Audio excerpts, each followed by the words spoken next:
Assalamualaikum warahmatullahi wabarakatuh. Saya Khairunisa dari Prodi Perbankan Syariah 5H. Saya akan menjelaskan dari materi pertama hingga materi ke-8. Baiklah, langsung saja saya akan membahas materi pertama di pertemuan pertama yang judul besarnya adalah Manajemen Pembiayaan Bank Syariah. Konsep dasar pembiayaan itu ada 3, yaitu penggunaan dana, sumber dana, dan jasa-jasa perbankan. Lalu fungsi bank secara umum itu adalah untuk menghimpun dana masyarakat, menyalurkan pembiayaan, dan menyelenggarakan lalu lintas pembayaran. Lalu pembiayaan itu sendiri adalah penyediaan uang atau tagihan yang dipersamakan dengan itu berdasarkan persetujuan atau kesepakatan. Unsur pembiayaan itu ada 4, yaitu kepercayaan, kesepakatan, waktu, dan degree of risk. Lalu apa menjadi pembeda pembiayaan bank syariah dengan bank konvensional itu dia berbeda dari segi penghimpunan dana. Maka dana itu akan didapat oleh penabung dalam bentuk bagi hasil di bagian syariah. Sedangkan kalau di konvensional itu yang didapat oleh nasabah itu adalah berbentuk bunga. Jadi bedanya itu pembiayaan di syariah dan konvensional itu adalah terletak pada bagi hasilnya dan bunganya. Baiklah, langsung saja masuk di materi kedua di pertemuan kedua, yaitu masih dengan judul yang sama, yaitu manajemen pembiayaan bank syariah. Macam-macam manajemen pembiayaan bank syariah. Pembiayaan menurut tujuan penggunaannya itu dibagi menjadi 2, yaitu produktif dan konsumer. Produktif itu adalah pembiayaan yang dipergunakan untuk tujuan produktif yang dapat meningkatkan kegunaan. Yang kedua itu adalah konsumer. Pembiayaan konsumer ini digunakan untuk membiayai pembelian barang-barang atau jasa-jasa yang dapat memberikan kepuasan langsung terhadap kebutuhan manusia. Misalnya contohnya dari pembiayaan produktif ini, dia itu untuk pembiayaan investasi dan untuk pembiayaan modal kerja. Lalu untuk konsumer ini pembiayaannya ini biasanya digunakan untuk golongan berpendapatan tetap seperti pegawai. Lalu pembiayaan menurut bentuk. Pembiayaan menurut bentuk ini dibagi menjadi 2, yaitu tunai dan non tunai. Pembiayaan tunai ini adalah pembiayaan yang penguangannya dilakukan tunai ke rekening nasabah, di mana nasabah menerima sejumlah dana yang akan dipergunakan sesuai tujuan yang tercantum dalam surat persetujuan bank. Yang kedua itu non tunai adalah pembiayaan yang tidak diuangkan pada saat realisasi pembiayaan dilakukan. Nah, pembiayaan akan diuangkan pada tenggang waktu tertentu sesuai persyaratan, misalnya jika terjadi klaim. Jadi dia kalau udah diklaim dulu baru bisa diuangkan. Lalu pembiayaan menurut jangka waktu. Pembiayaan menurut jangka waktu itu dibagi menjadi 3, yaitu pendek, menengah, dan panjang. Pembiayaan menurut jangka waktu pendek ini adalah pembiayaan yang waktunya maksimal 1 tahun, biasanya dapat dipergunakan untuk tujuan modal usaha. Yang kedua ini yang menengah, yaitu dia berjangka waktu di atas 1 tahun sampai 3 tahun. Kalau yang ketiga ini yang panjang adalah pembiayaan berjangka waktu di atas 3 tahun. Dia itu biasanya untuk pembangunan gedung, pembelian kantor, dan lain-lain. Nah, kita masuk ke materi yang ketiga di judul yang sama masih, yaitu dia tentang prinsip pemberian pembiayaan. Prinsip pemberian pembiayaan ini dibagi menjadi 3, yaitu yang pertama prinsip evaluasi pembiayaan. Prinsip evaluasi pembiayaan ini adalah pembiayaan yang disalurkan harus dijaga kualitasnya, sehingga harus dilakukan evaluasi agar resiko pembiayaan atau kredit dapat diantisipasi sejak awal. Lalu ada prinsip 4 mata.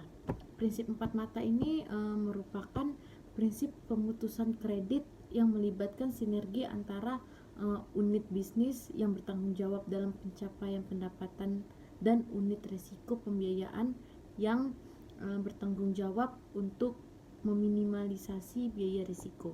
Lalu yang ketiga ada prinsip one obligor.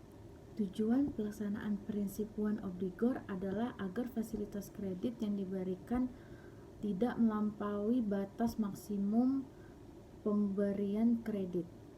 Lalu kita akan masuk ke pertemuan yang keempat, masih di judul yang sama, yaitu manajemen pembiayaan bank syariah. Proses pembiayaannya.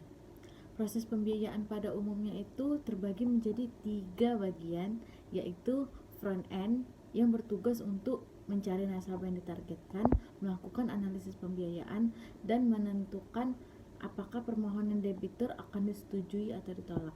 Yang kedua itu adalah middle end yang bertugas untuk menyediakan infrastruktur pembiayaan seperti kebijakan dan prosedur sistem kewenangan, melakukan administrasi pembiayaan dan alat analisis pembiayaan, memelihara portofolio pembiayaan agar terkendali. Yang ketiga itu adalah back end yang bertugas untuk menyelesaikan pembiayaan bermasalah dan menentukan langkah penyelamatan penjualan jaminan gitu. Lalu tahapan pembiayaan. Tahapan pembiayaan ini dibagi menjadi 5, yaitu yang pertama pengumpulan informasi dokumen dan verifikasi, yang kedua analisa dan persetujuan pembiayaan, yang ketiga administrasi dan pembukuan, yang keempat pemantauan pembiayaan, dan yang kelima pelunasan dan penyelamatan pembiayaan. Yang selanjutnya di pertemuan kelima yaitu informasi dan verifikasi data bank syariah. Yang harus diperhatikan dalam suatu permohonan pembiayaan itu ada 5, yaitu yang pertama informasi keuangannya, yang kedua informasi jaminannya, yang ketiga jumlah pengajuan pembiayaannya, yang keempat tujuan pembiayaannya, dan yang kelima jangka waktu pembiayaannya. Lalu bila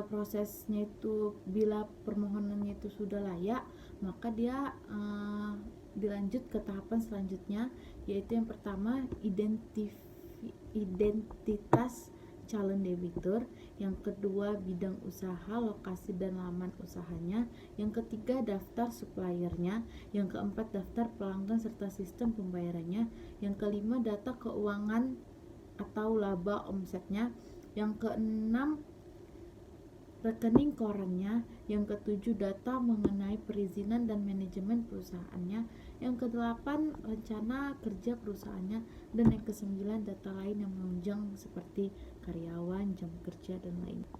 Baiklah, selanjutnya masuk ke pertemuan yang keenam dengan judul The Beauty of Syariah Banking.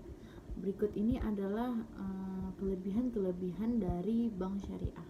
Yang pertama itu menurut Deposan. Jadi kelebihannya itu adalah bank syariah ini adil, dia berbagi hasil itu dengan adil gitu, jadi keuntungannya sama rata dengan Deposan maupun dengan pihak bank. Yang kedua itu dari pihak bank syariah. Bank syariah ini selalu menjaga keseimbangan alam dengan menyalurkan dana Deposan pada bisnis yang halal dan tidak merusak jiwa, pikiran, dan keturunan serta agama. Lalu kelebihan bagi debitur yaitu keuntungan usaha kreditur dipotong zakat sebelum diakui sebagai laba bersih bank. Lalu pendapatan yang bersih, halal, dan maslahat. Portofolio bisnisnya itu adalah pembiayaan hanya pada bisnis yang membawa kebaikan. Denda-dendanya pun tidak diakui menjadi pendapatan, termasuk menjadi dana sosial. Lalu zakat perusahaan ini setiap pendapatan bank selalu dipotong zakat. Dan ziswafnya adalah nasabah memiliki kesempatan beribadah dan berkontribusi bagi umat melalui pembayaran infak, sedekah, dan wakaf melalui mobile banking bank syariah. Lalu ada strategi agar bekerja di rumah saat era pandemik ini adalah yang pertama tetap tumbuh pada pembiayaan selektif, yang kedua memperkuat bisnis digital, yang ketiga optimalisasi bisnis, yang keempat mengendalikan pengeluaran, yang kelima people management, jadi harus bisa memanage semua apapun itu, dan yang keenam atau yang terakhir adalah infrastruktur manajemen. Baiklah, masuk ke pertemuan yang ketujuh dengan judul analisa pembiayaan produktif. 1. Aspek yuridis. Aspek yuridis ini meliputi legalitas pemohon, legalitas subjek pembiayaan, legalitas usaha, dan kajian syariah. Lalu yang kedua, aspek manajemen. Aspek manajemen meliputi susunan pengurus, riwayat perusahaan, manajemen perusahaan, dan grup perusahaan. Lalu aspek produksi. Aspek produksi ini meliputi pertimbangan investasi dan lokasi, faktor dan proses produksi, realisasi dan rencana produksi, serta sarana dan prasarana. Lalu yang keempat, aspek pemasaran. Aspek pemasaran meliputi kondisi pasar, life circle produk, lalu barang substitusi, kondisi pesaing dan pangsa pasar, lalu kebijakan pemasaran, dan rencana dan realisasi penjualan. Baiklah, selanjutnya saya akan menjelaskan tentang materi terakhir, yaitu analisis kualitatif pada segmen produksi. Analisis kualitatif pada segmen produksi ini ada dua aspek, yaitu aspek keuangan dan aspek jaminan dan asuransi. Aspek keuangan ini meliputi laporan keuangan, jadi kita tuh harus bisa melihat laporan keuangannya, yaitu seperti laporan neraca, laporan laba rugi, dan lain-lain. Lalu yang kedua ada aspek jaminan dan asuransi. Aspek jaminan dan asuransi ini meliputi jaminan second way out dan asuransi. Baiklah, segini saja penjelasan dari saya. Lebih dan kurangnya saya mohon dimaafkan. Assalamualaikum warahmatullahi wabarakatuh.